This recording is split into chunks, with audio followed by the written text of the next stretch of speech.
अमरावती जिल्ह्यातील चांदूर रेल्वे येथील आनंद मठातील कथित लैंगिक अत्याचार प्रकरणात आरोपी दत्तगीर गुरु जयरामजी महाराज यांना अखेर चांदूर रेल्वे पोलिसांनी अटक केली आहे। एका महिलेला लग्नाचा आमिष दाखवून वारंवार लैंगिक अत्याचार केल्याचा आरोप करत संबंधित महिलेने चांदूर रेल्वे पोलीस ठाण्यात तक्रार दाखल केली होती। गुन्हा दाखल झाल्यानंतर काही दिवस आरोपी फरार होता। पोलिसांनी शोध मोहीम राबवत त्याला ताब्यात घेतला आणि अमरावती जिल्हा न्यायालयात हजर केलं। न्यायालयाने आरोपीला पोलीस कोठडी न देता न्यायालयीन कोठडी सुनावल्याने त्याची कारागृहात रवानगी करण्यात आली आहे।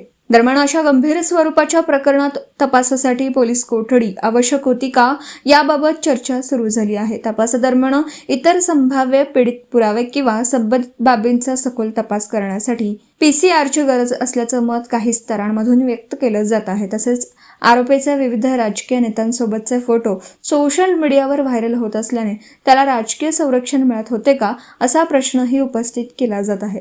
मात्र या दाव्यांबाबत अधिकृतरित्या कोणतीही पुष्टी झालेली नाही। या संपूर्ण प्रकरणाचा पुढील तपास चांदूर रेल्वे पोलीस करीत आहेत।